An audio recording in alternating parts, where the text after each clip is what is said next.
It's almost like a bunch of 12-year-old boys got a lot of money and then saw the Jetsons and Star Trek and were like, ooh, what can we do? Rather than think about what should we do? What are the problems we're actually facing? Humanity is messy. I think AI promises us something that seems really alluring, which is a world and a life that isn't messy. Is anyone asking what's going to get cut out if this becomes the default method for solving these problems? The connection, that vulnerability, and the trust that gets built on that is a huge one.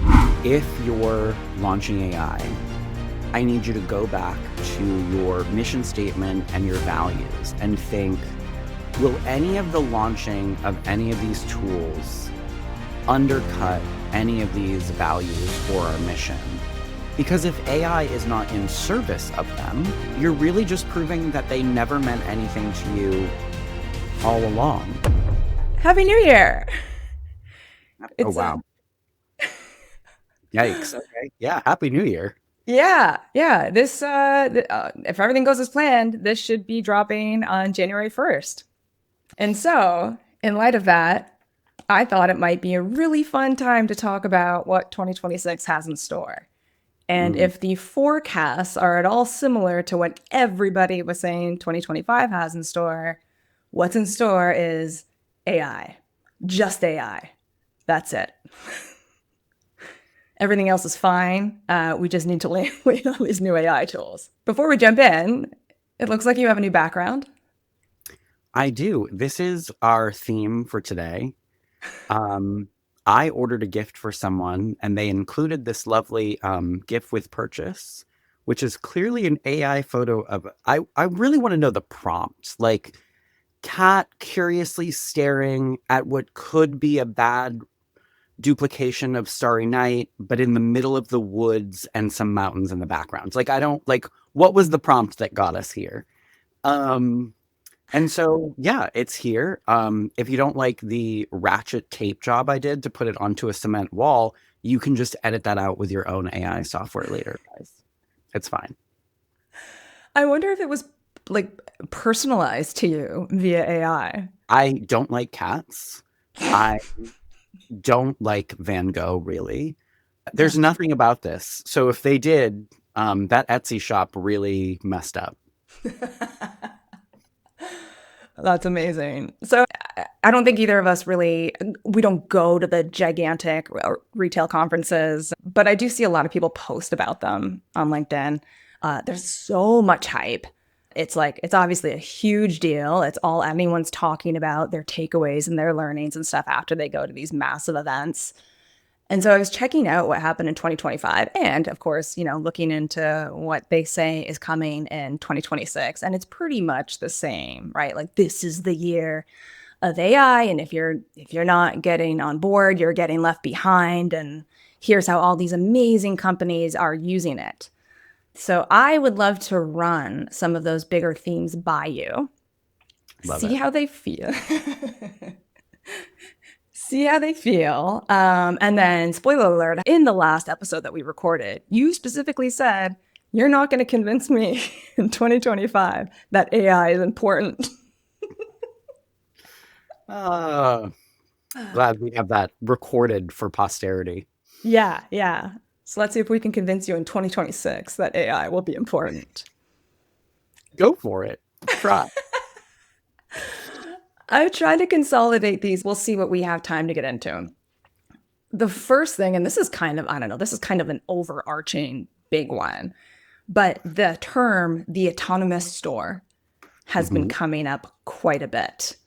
The quote I have here is, agentic AI is moving from concept to reality as retailers deploy intelligent agents across customer service, merchandising, and supply chain operations.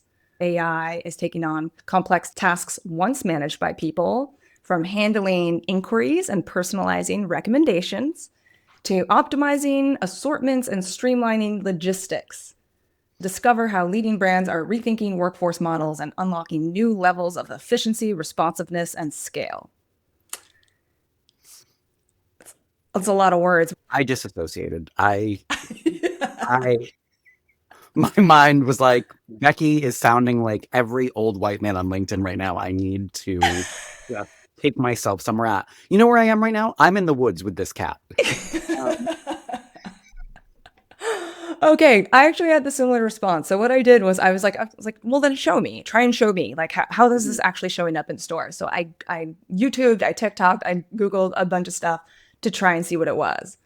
I wonder if I can actually play a snippet of this. Can I actually like put it on screen or let's give it a try. I'm not quitting and reopening. That's a deal breaker. We're not doing this if I actually have to do that. I can Come see on. it. I just can't hear it. That is foolish. Ah, technology. It's going to solve all our problems someday. I've been hearing that since like 1995. I'm still waiting. All right, we're not doing this then. Good to know you can share your screen though. That could come in handy at some point. Yeah. All right. Basically, what happened is the company for which she works has opened a 24/7 store that nobody works at. And she can go in and buzz herself in, and there are cameras everywhere. And then as she walks out, her purchases are automatically detected via the cameras, and she Mhm. is just. Mhm. How does that feel? Like, does that sound helpful to you? Like, how would that work in your store? It's so interesting. It's funny. First side note, Amazon tried that and then closed most of them. So I think that says everything it needs to say.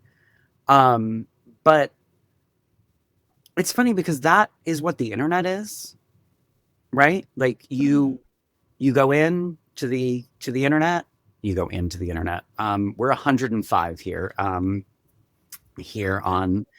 the pod. But you go to your website, you shop, you buy things, you put it in your cart, and now, if you use like Shopify, you can like enter a code and then it will know it's you and then it will just automatically check out. Or you can use Apple Pay and it will, again, knows your billing, shipping, whatever. I mean, that already is what the internet is. I think one of the things retailers are forgetting about or just don't care is there's a reason people are still showing up to stores, and it's actually to talk to people. And in the last 5 years, 5 to 10 years, but especially five since like COVID, the people who are showing up at stores for the most part still want to deal with a human.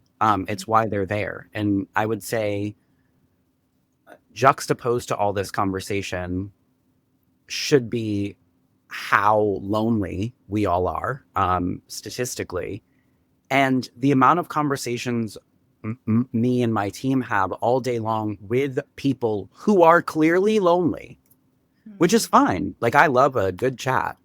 Um, but it's like that's why they're showing up still. So I think we're forgetting that that is why people are coming to stores. If they wanted that sort of non-personal, a computer does everything, they would just go online. That's already what they do. Yeah, it's kind of like a giant vending machine. Yeah. And I guess there's merit to like I guess something as simple like this example of the one of the videos I pulled up was just this woman trying to go get a snack after work. Sure, you probably don't need advice or I don't know a long conversation about what you should buy. Although for some people, I mean, look at me, I work from home, so sometimes going out like sometimes those interactions are the only human ones I have on a weekday. Mhm. Just made my life seem really sad. No, I Um, mean, that's what I experience every day at work, though, is that a lot of yeah. people do work from home and they come in and they even, sometimes people even know exactly what they want, but they come in and even though they know what they want, they either talk about the thing that they love or they Mm. talk about, the weather, of course, or, maybe some crazy headline in the world. No shortage of those. Maybe they talk about AI. And then they, what could have been a 30-second in and out experience for them, they themselves turned into a 15-minute Right. stop. And I just don't think that an AI robot is just going to be as entertaining, charming, and delightful as I am. Yeah, fair point. Is there any merit to the idea of someone who maybe has some kind of anxiety or is going through something who doesn't want to interact, who doesn't want to wait for something online? Does it have a potential purpose? Yeah, I mean, I would be a Luddite if I just said, like, this all serves no purpose, don't do it. I think we're AI to me right now is like a bunch of rich white men and maybe a few non-white men, but mostly men who are so excited by the prospect of what this could do and like all of the ways they and directions they could take it. A lot of money's being spent exploring all the ways. And in reality, I feel like someone should stop, sit in a room, maybe a group of people, and think about what are the problems we actually want it to solve? What would actually be best, not only for humanity, but for business in general? Mhm. And think about how life could be easier. And, obviously, specifically to retail, how shopping could be better, easier, transformative. What are the actual pain points of both clients and employees? And how do we use AI to solve it? But instead, I feel like we're just like, it's almost like a bunch of 12-year-old boys got a lot of money and then saw like the Jetsons and Star Trek and were like, ooh, what can we do? Rather than think about like, but what should we do? But also, what are the problems we're actually facing? And I think, to your point about anxiety or things like that, I think that's a great example. I think but yeah, but what happens when that person goes in the store? They're alone, by the way. They have anxiety. I'll use your example. And they go in the store and the cameras malfunction. Mhm. And now the system thinks they stole. And that's gonna happen. There's no way technology is that flawless yet. Or ever. No technology is flawless. And now they have like the police interrogating them. Well, now they're never going shopping. Um, So I just think it has applications that can really help people in real life, but it's like, what are those applications and where should we be applying it? I think we're so excited by the prospect of the newness. No one's thinking about what it should actually be doing for us. Yeah, I think it's a really interesting thing to think about too, is what role does shopping play in our lives besides acquiring the things we need and want? Hmm. Just thinking back to a Little House on the Prairie days where you had like a community store, and that's where you bumped into people. It's where people knew you, and if you needed something, I don't know. I think there is something kind of special about it. And I also think that retail uh, C-suite people right now, if I could look at them in the face, I would tell them that they're full of shit, really, because we're telling two stories right now that actually don't go together, and you want me to believe what you're saying. And those two stories are look at Target, look at Starbucks, look at these companies that are struggling, and then they're deciding, you know what the problem is? We've lost connection. So we are going to force all employees to say hi to people when they walk in the door. Targets, we talked about it on the last episode, like targets, we're going to stop you if we're within 10 feet of you or whatever their stupid rule is. But then at the same time, the same companies are like, AI will solve everything. We actually don't need employees. So which is it? It's like you're telling the employees they need to do a better job of connection. That's the problem. Then you're telling your investors that, like, if we just figure this AI stuff out, all will be good. You're actually lying to everyone. And what I really see is you actually don't know what you need to be doing right now in this moment with employees or with technology. And I really wish someone would call them out on the two things that don't go together right now. Which is it? Is connection important and that leads to higher sales? Or connection doesn't matter at all and AI will replace us all. And you know what? We don't even need to care about employees because eventually they won't be there. You can't have both at the same time. Yeah, it's a great point. And I think what you would hear back if I'm playing devil's advocate and based on kind of my research leading up to this episode, what you would hear back is that no, no, no, this isn't about replacing people. This is about freeing them up to do the more human, meaningful things. Sure. I mean, I think this is one of the things I've seen. I think you sent it to me in prep for this episode, but I've also heard about it myself in other companies besides the example you used.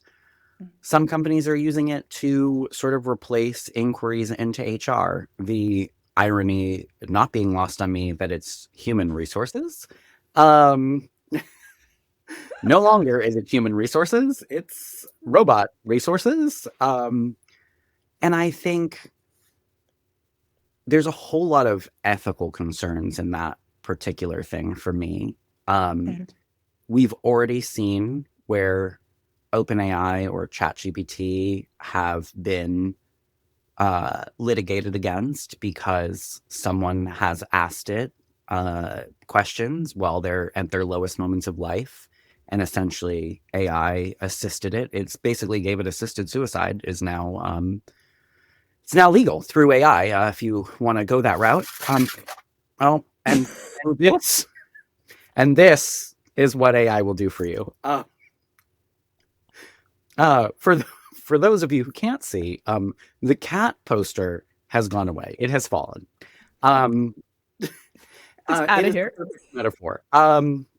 Yeah, and so we've already seen the bad things that AI can do when given a prompt when someone wants to harm themselves. I can only imagine a badly programmed HR AI situation where someone is like, "Hey, my boss is making sexual advances or something." And if that's not programmed exactly right to really understand the nuances of the situation, that person might get some.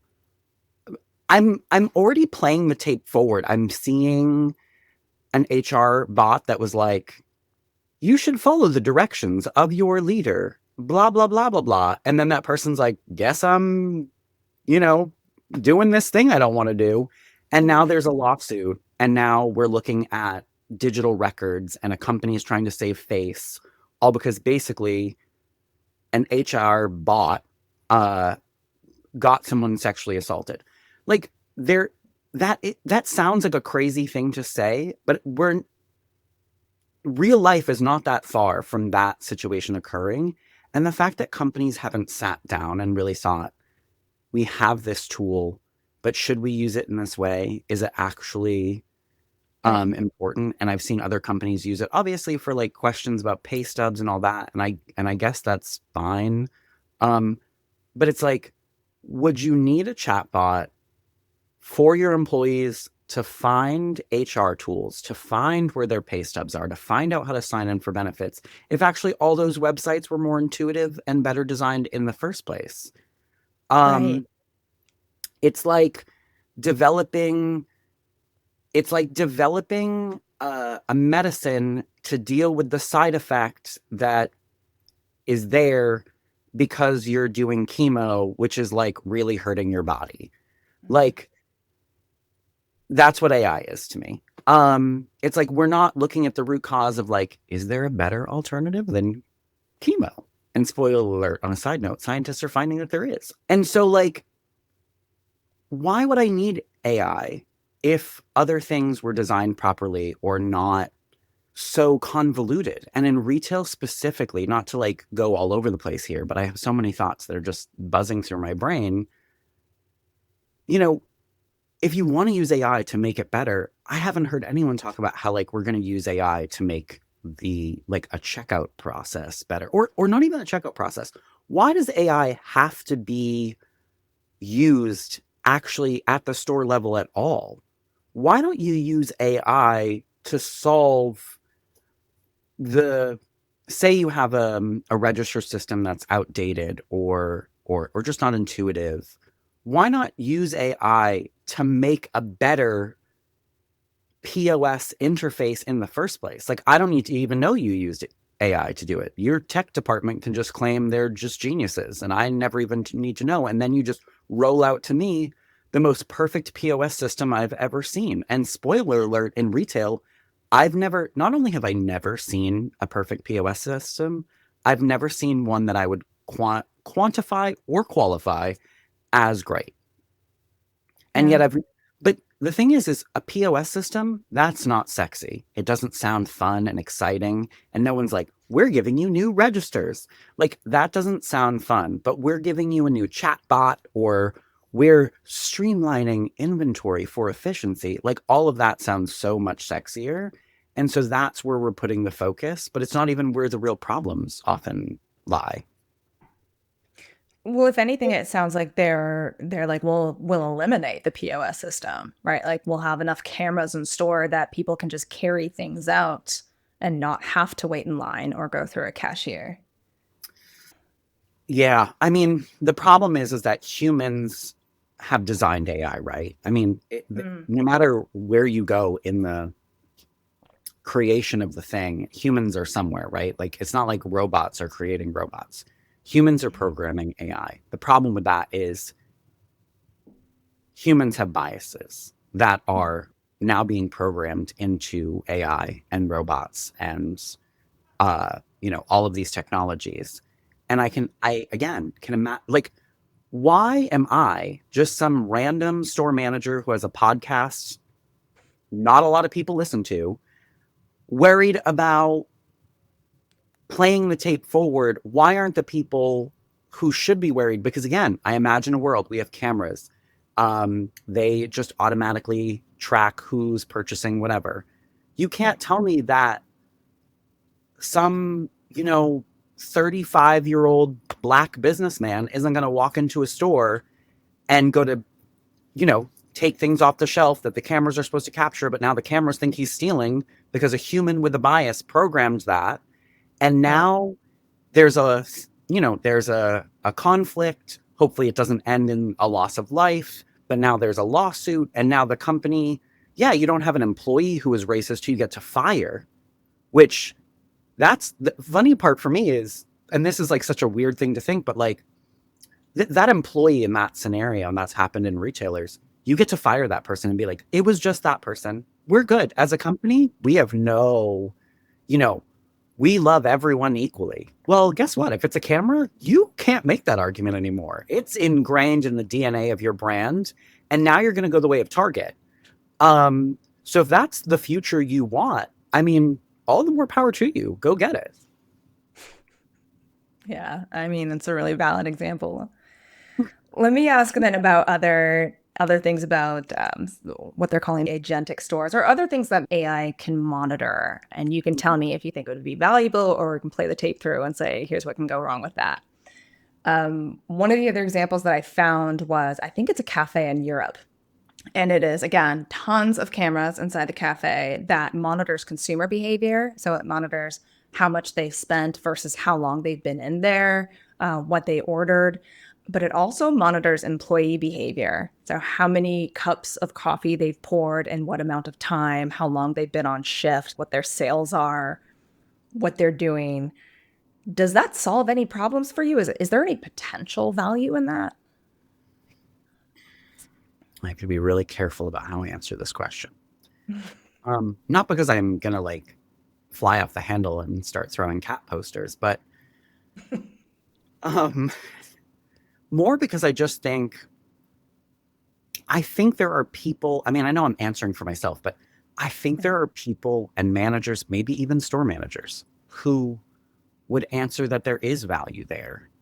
Mhm. Um, because they've had problems with theft of merchandise or time theft or inefficient employees, or, to the consumer behavior in a cafe, people who sit for 6 hours but only buy a coffee that costs, I almost said $1.30, and I was like, what year am I in? Um, 3.50.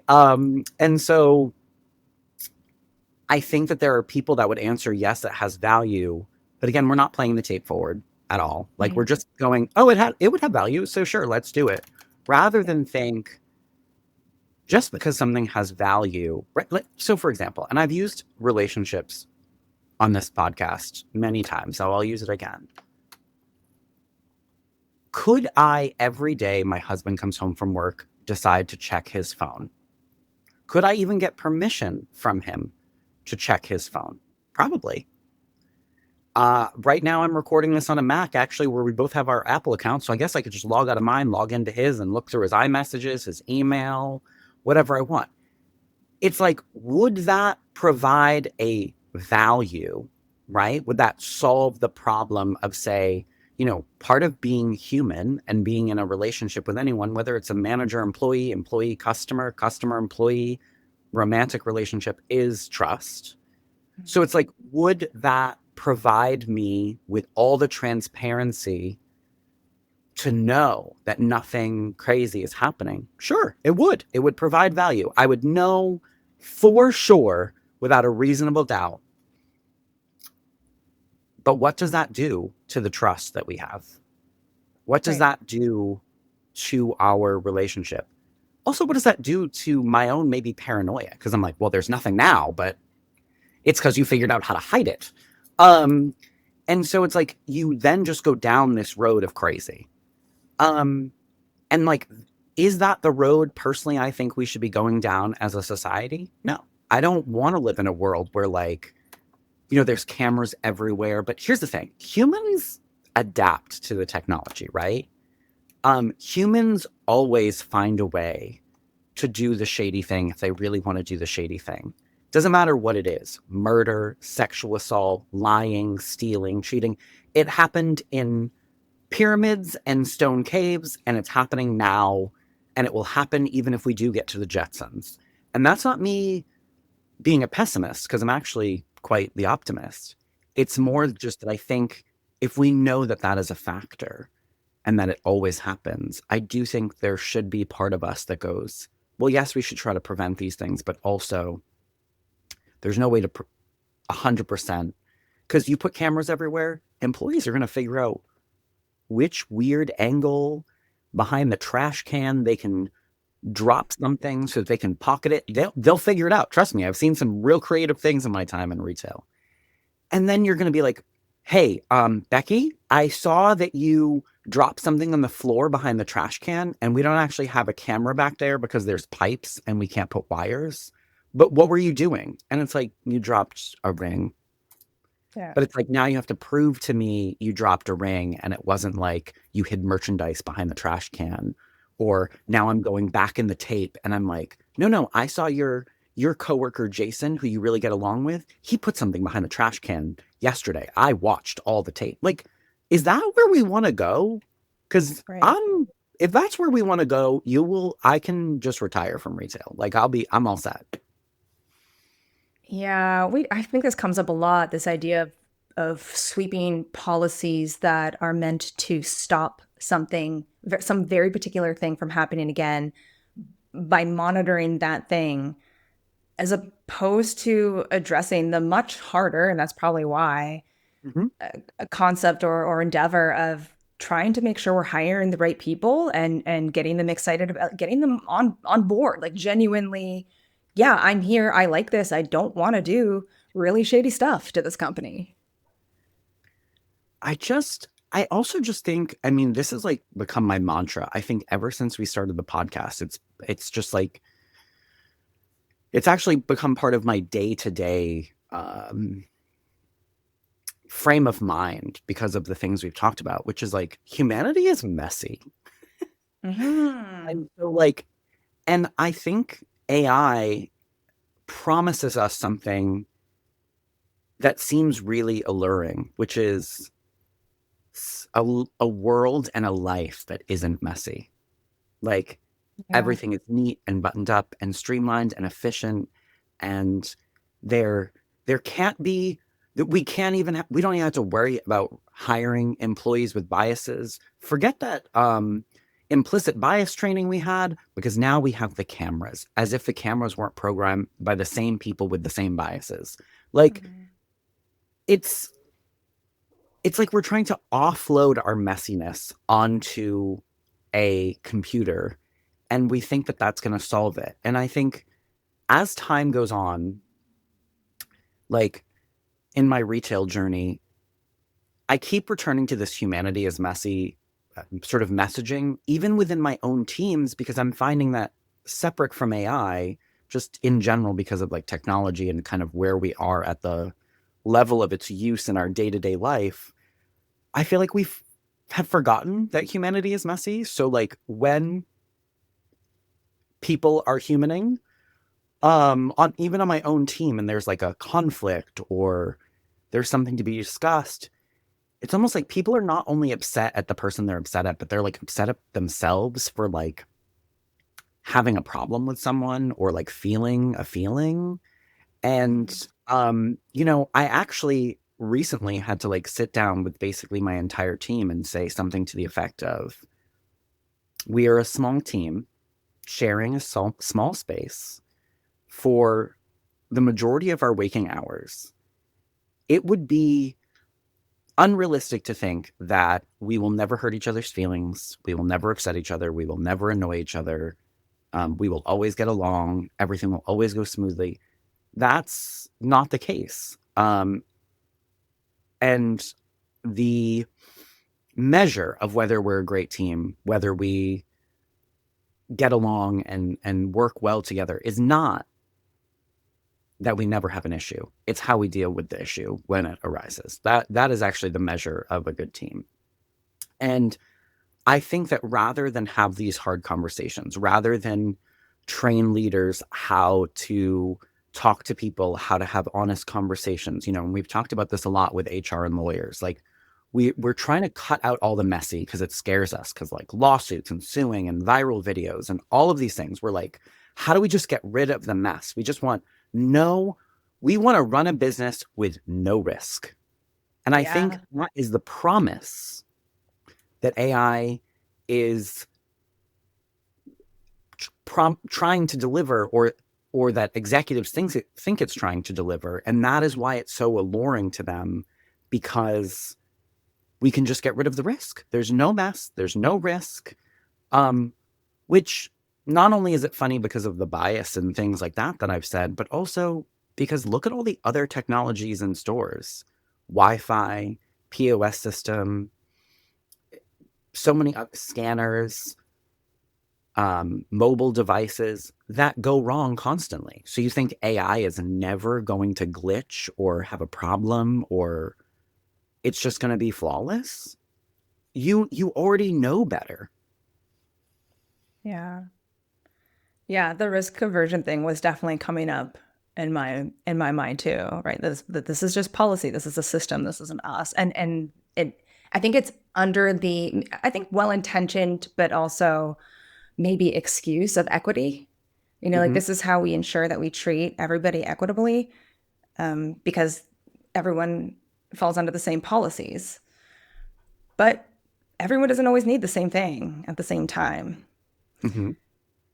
So what I'm hearing, based on this specific example of monitoring, how fast employees are working or what they're doing, my concern, what immediately my mind jumped to was like, oh, well, this is just going to spit out who your quote unquote low and high performers are, right? Hmm. Without any kind of nuanced discussion about maybe that person was doing this thing today or feeling this thing today, or yesterday they did this, or they're actually excel at that. Like you talk about the different roles that teams play on the floor at once.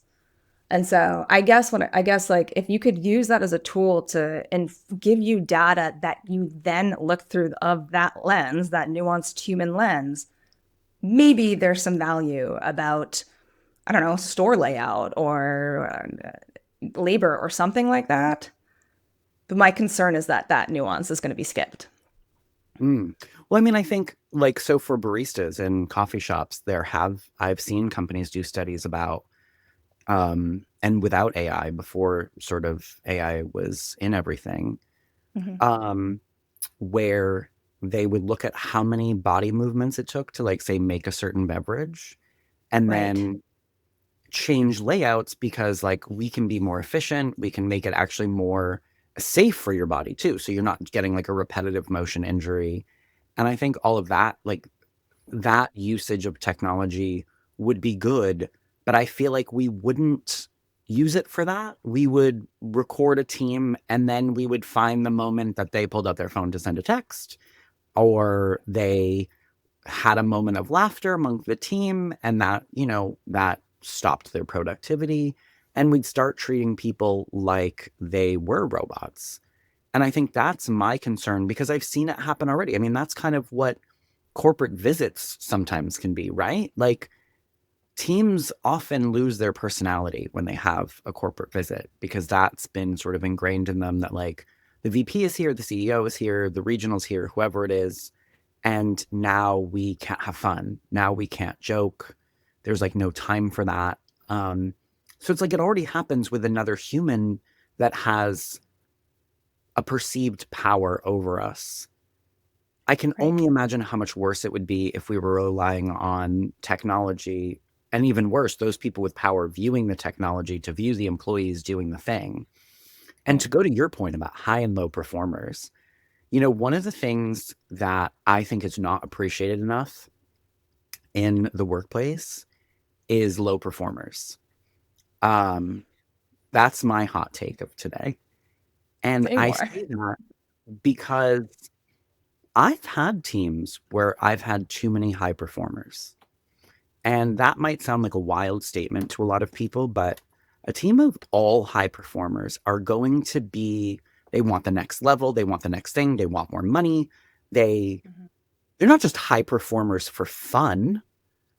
They have goals, and we don't have enough positions, money, or projects for everyone to want more. There actually needs to be some people on the team who are a little bit lower, not like not performing, that's different, but just like who have higher some rungs to climb to get to satisfactory.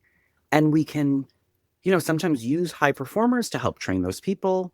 We can have the team help lift up all around knowledge for product. So we need this mix. And if we robotify it all and we just go, okay, low performers bad, high performers good, then what? What are you giving the high performers? Are you giving them more money? Because if it's a team of all high performers with no more money and no more positions, you're just going to lose the high performers. And now where are you at? And unless you have the robots already ready to replace them, AI did not help you in that endeavor at all. You actually just made morale worse. You might have made teams now fight because now they know something is watching them. Um, it's just, yeah, I don't, again, it's like 12-year-old boys with shiny toys, not thinking about what it's going to do. It's just they want to do it because I don't know, like their dad never went to a baseball game with them. And now we all have to suffer the consequences because a bunch of overly privileged, over rich men have too much money and too much power. And they just needed a goddamn hug at like 10 years old.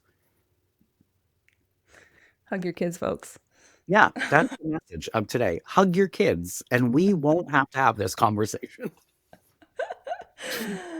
Okay, that's actually a perfect segue into using AI powered or AI systems for employee training or support chatbots. We talked about it a little bit. The example I had sent you, I believe it was PacSun, uses something called Chatty. I couldn't find much about it on Reddit, so I don't know if it's just a pilot so far or if it's how it rolled out or if people just aren't talking about it yet. But it says where employees can ask questions like, quote, the register is slow. What do I do? Or my manager just yelled at me. What do I do? With answers based on company resources, policies, and procedures. So to your point, right, like because those intranets are usually so clunky, I think the thinking here is that this chatbot will make it easier to pull up the exact answer that they're looking for. They're calling it, quote, the smartest coworker in your back pocket. I bring this up because, especially you just mentioned, potentially high performing employees helping out with training lower or average performing employees. If you were to swap out that role with AI or a chatbot, what are the pros and cons? I mean, I think the pros are that there are some pros. I feel like I do have to like throw AI like a little bit here. But it can't be all negative. But so I mean, the helpful part is like you're a new employee, you don't feel safe asking someone questions, or maybe you're a bullied employee, or for whatever reason, you just feel you're more comfortable, you're more introverted, you feel more comfortable going to this tool and getting the answer, whether it's because, again, your manager yelled at you, or maybe you just need to know how to find your pay stub. I think there is some value in, like, if it works, a very quick way to find the resource that you need. On the flip side of that, though, I think trust is built through helping someone or asking for help. That is like the number one way you can build trust in a team. And so I would argue that we're shortchanging that shy employee from really building a relationship with their peers by giving them this like out. Be like, oh, I don't have to ask one of the people. I'm too shy to ask. Let me just like, where do I find my pay stub? Because the thing is, like, if they were to ask, then that employee would be like, oh my God, like, you should have asked last week. I would have shown you. Let me show you in the back computer. So you go to this website. Sometimes it's a little slow. And then we enter our store number, like whatever the way it is. And then they show them. And then as the computer's loading slowly, because that's not the thing we're focused AI on fixing, the problems that actually exist. You maybe are like, oh, so you just started working here, huh? Like, oh, like, what kind of movies do, whatever the conversation happens. And now that those two employees like have like a little bit of a connection that they didn't have before. And that is how trust and that is how teams build. I mean, if we want everyone working to just be in a silo, then Right. I think, sure, AI can be helpful and AI can be helpful when people are busy or can't help. But to use it as like the carte blanche replacement for, all those other things seems misguided. Yeah. Is anyone asking what's going to get cut out if this becomes the default method for solving these problems? And I think that's exactly true. The connection, that vulnerability and the trust that gets built on that is a huge one. I'm also curious. I mean, are you allowed to have your phone on the floor? Do you have store phones? So funny that you asked that. Um, Only because a lot of companies try to have this policy of like no phones on the floor, which I just think is the world's stupidest policy in 2025, because that is not what I want to be spending my time doing, or 2026, actually. That is not what I want to spend my time doing um, at all. Some of the best companies I've seen have had policies that are essentially like your phone can be on you, but like customers should never see it. Like it's a very like real policy that's based in practicality, but also again, America shootings. To ask people to not have their phone is could really be a safety concern. Um, Mm, and so, yeah, I think every company is a little different, but the reality is everyone has their phone. yeah. Uh, And I mean, maybe this is getting nitpicky, but is it fair to ask employees to use their personal devices to get this kind of support and training? no, so I think I've seen in the evolution of my career this like weird, it used to be back in the day, um, like 20 years ago, 2006, where if you were an hourly employee, it was essentially like nothing of work should be on your phone. Like if you need a Yeah. resource or something, you go to the back computer, you print out your pay stub. And now as we've like made, and I'm not saying printing out your pay stub you should be paid for that or anything, but I do think we've gone to this like slippery slope of like, and now the ADP app is on your phone and you can access that. And now the benefits app is on your phone. And before you know it, I mean, you could be an hourly employee anywhere and have an entire folder on your iPhone that is literally like six different apps for your Yeah. job. Um, and I mean, I will say, like when I was at Starbucks, there's a rule that some people don't follow that like there's not even supposed to be a group chat for the store with the manager in it. There can be like an employee one, you can do what you want, but like basically you shouldn't communicate with your team outside of work, anything to do with work. And I Mm. actually follow that now still. Like sometimes I'm in a group chat with employees, but I will never communicate something, even if it's an emergency. I'm like, I guess I just have to wait till I see each individual employee. But I don't think it's Mm. fair for them to have them use their phones. And the other part of that that's a little bit more nuanced is at Old Navy, I remember there was a situation we had mobile devices. They were basically iPods that could bring up employees and find merchandise. And like a customer accused one of my employees of like texting instead of helping her. And I'm like, she was literally doing an inventory count. Like, that's not even a phone. Like, and so there's also that perception issue. And there's nothing a lot of customers hate worse than it appearing like an employee is not paying attention to them because they're on their phone. So I also think Mhm. there's that nuance part of it. For sure. Yeah. Yeah. The customer part as well. I think for me, something like it's funny the examples in the article that the questions that Chatty can answer for you because the register is slow. What do I do? 100%. Make that as something I can ask an app. Hmm. My manager just yelled at me. What do I do? That is such a potential opportunity. For one, that person might need some human consolation. Like, Hmm. just to, I guess, hey, I haven't seen the answer. Maybe it is super empathetic and really compassionate. I don't know. But it seems like that would be a real opportunity for someone to step in and build trust with that person and just human to human, make them feel a little bit better. Well, I also think, what if it gives it advice that it mistakes for an action? And, let's say it says something back like, your manager should never yell at you. Like, that is not something we do here at XX Mhm. Corporation. It is important that you advocate for yourself or whatever it says. And now Yeah. the employee is like, goes back and, like, I don't know, maybe yells at the manager or says something. I just think it's really tricky because as someone who's dealt with a lot of these employee issues, I find that those conversations require a lot of like listening and nuance in your response. Because even when Mhm. I've given what I think is good advice, then an employee will regurgitate back to me, oh, so the next time that happens, I should do X. And I'm like, no, no, no, no, no, that's not what I'm saying. Right. um, and it's like, then you have to keep playing this game of like listening, speaking. Maybe they ask questions, now you're clarifying. And it takes a while to get to this is what you do. Because a lot of times a conversation like that does start with a no one should ever yell at you. But also, Yeah. you don't get to yell back or throw something or, you know, what so it takes a lot of time to get to the real answer. And I just don't know that AI is there yet. Hey, maybe it will be Yeah. someday.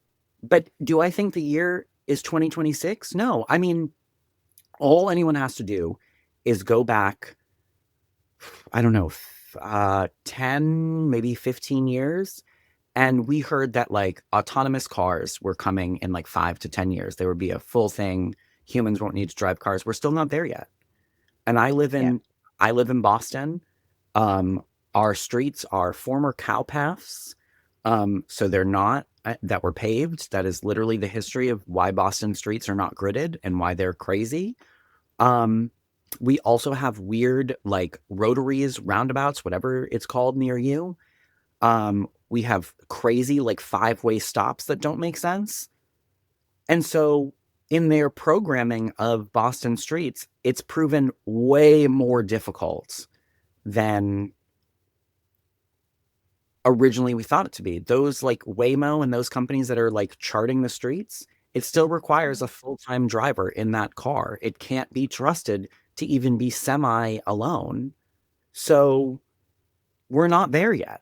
And so we're launching technology. Can you imagine if there were no, because right now there's no rules, right? If I'm a C-suite running a company and I want to Mhm. launch AI, this chat bot or whatever, there's no law or rules preventing me from doing so. I get to do whatever I want. This is how I want to manage my company. I'm going to launch this Mhm. thing. Can you imagine if there were no driving laws and Waymo just decided autonomous cars? They're ready. Let's go. Let's see what happens. Right. It's going to end in tragedy. Um, and so we don't do it. And we know we shouldn't do it because people's lives are at stake. But in the four walls of a retail store, we're like, yeah, yeah, no, let's try it. It's fine. Let's see what happens. Like the technology isn't even fully there yet. And we're just like, let's do it. Um, which is wild to me considering all the other Lance companies go before launching something that would affect, say, employee safety. Um, like we would make sure it's right and no one's going to get their finger pinched or drop something on their foot. They know how to use a ladder. If I have to watch one more goddamn video in my retail career about how to climb a ladder, I swear to everything that is holy, I might do something crazy. I might beat someone with a ladder, is what I'm saying. Um, and I might beat the person who created the AI slot video that taught me how to climb a ladder. Um, because it's annoying. But it's like with all of those things, there's like 1,000 checks and balances to the point where you're like, do you think we're stupid? I don't know how to climb a ladder because like one idiot hurts themselves on a ladder. Now we all have to watch this terrible video.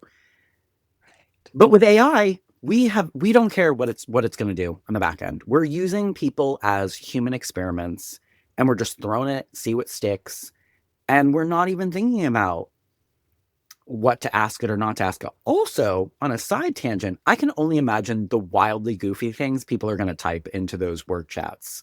And I might be one of them just to mess with the back end.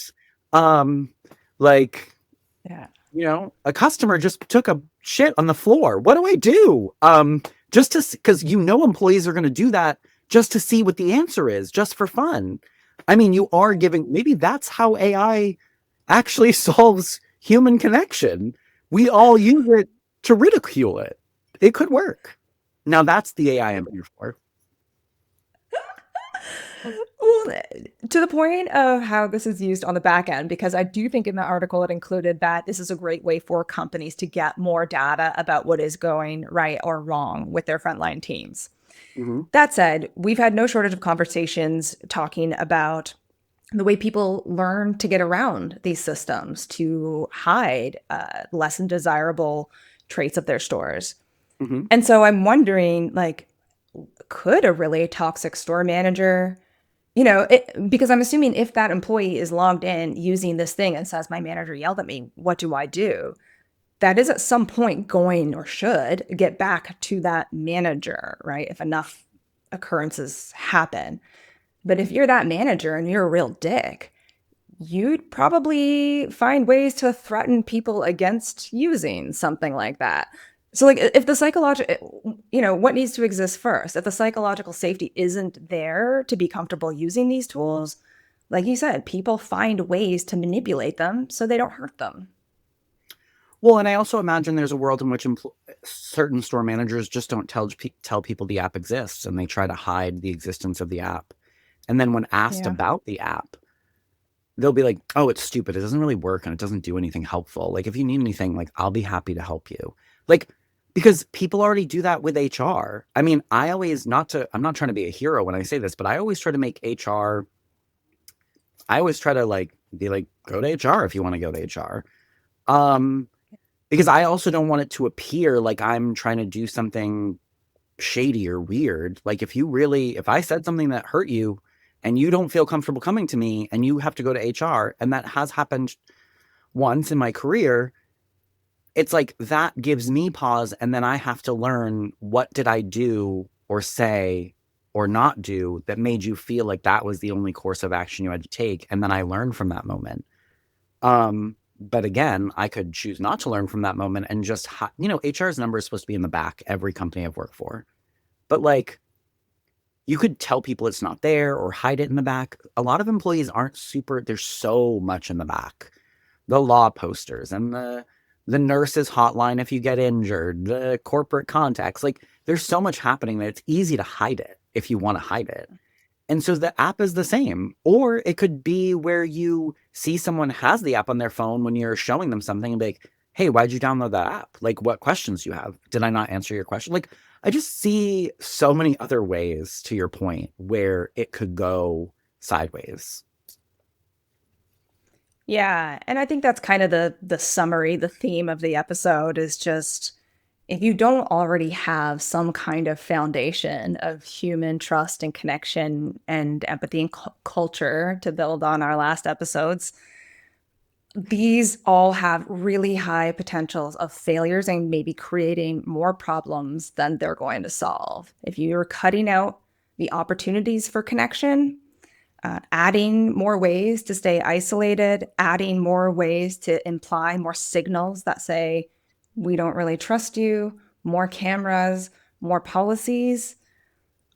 I don't know. I actually just want to leave it as an open-ended question. Like, what happens next? And if you are someone who works for these technology companies, and I should say, maybe I should have said at the beginning of this episode, if you look at these conferences and who the sponsors are, it's not hard to tie a thread between why these are the themes and these are the must-haves that everyone in the retail industry must know, and who is funding these Yeah, these conferences and these apps. always. And Like I they're think pushing the narrative. and I think companies will really have to think about, if you're launching I need you to go back to your mission statement and your values and think, will any of the launching of any of these tools undercut any of these values or our mission? And if so, are we going to change our values or our mission? Are we going to clarify them? Because if AI is not in service of them, then you're really just proving that they never meant anything to you all along, which for me personally is great information as an employee and as a consumer. Um, so keep doing it, because I think, for me, it's like, okay, well, now we know you're full of lies, because can you, and here's the philosophical question of the moment, like, can you say you're people first and then replace human resources with a non-human, replace customer service with a chatbot that's not human? Can you say you're about those things if everything you're doing with AI is directly conflicting with that supposed value? Yeah. I think that's a perfect place to leave it, unless you have any final thoughts. No, no. I think in another world, there's a behind the scenes cut of a podcast where I'm just swearing about all of this. But it's okay, because AI will just change my voice to be like, AI is the most wonderful thing I've ever used.